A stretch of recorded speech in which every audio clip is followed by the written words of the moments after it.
Nasaan ang anak ko? Gabi na. Nagpapahinga lang. Napagod kasi sa kakalaro kanina, kaya pinagpahinga ko muna. Inuuto niyo ba ako? Di ba ang usapan maghapon lang siya dito? Hindi ako papayag na dito pa siya magpalipas ng gabi. Gusto bang patayin ang anak mo? Mahina ang puso ni Princess, kaya kailangan niya magpahinga. Ano ba talaga ang gusto mong mangyari, Lizette? Gusto mo bang mapalapit sa bata? O tuluyan ng malayo ang loob niya sa'yo? Ang gusto ko, malayo na siya sa inyo. Ano ba ang tingin mo sa akin, Lizette? Karibal? Hindi ka ba natutuwa na dalawa tayo nagmamahal kay Princess? Na marami nagmamahal sa kanya? Ni minsan ba natanong mo na sa akin kung anong paborito niyang pagkain? Kung anong paborito niyang pabango o kulay? Alam mo ba na nanginginig siya sa takot sa tuwing nakakarinig siya ng kulog at kidlat? Hindi mo alam yon at wala kang balak alamin. Kaya ngayon, paano mo sasabihin sa akin na gusto mo mapalapit sa kanya?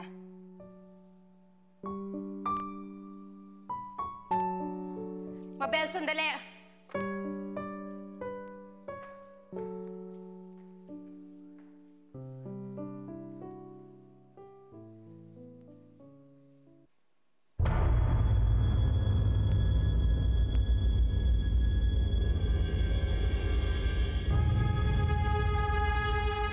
Alam mo, Bernadette, napansin ko lang, etong si Sofia, sobrang lupit talaga kay Charming.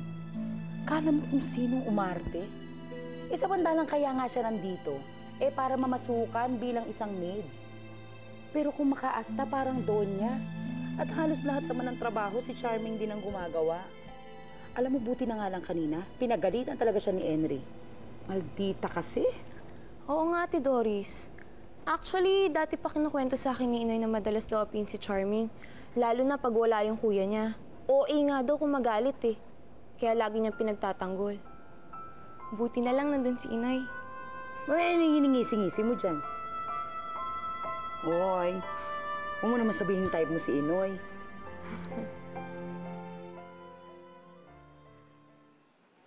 Harold?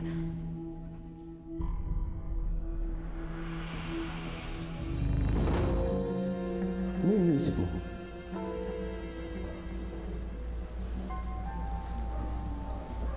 Natatakot lang ako. Natatakot? Saan at kanino?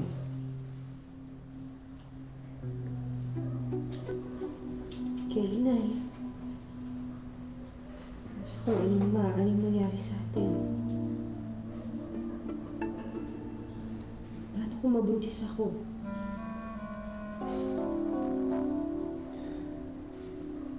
Listen.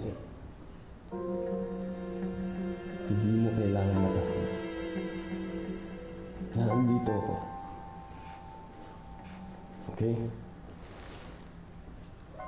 Akong bahala sa nanay mo.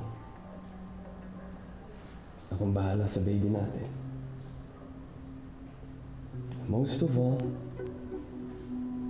hindi kita pababayaan. I love you so much.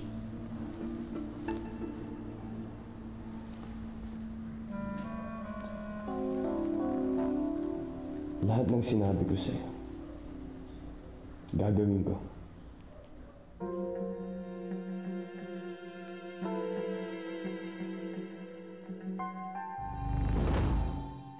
Nasaan ka na, Harold?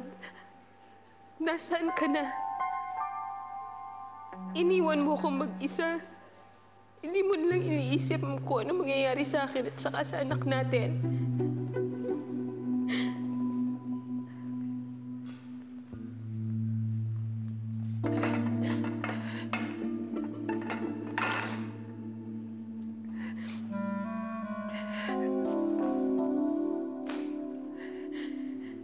Kailangang ilayo ko ang anak ko dito.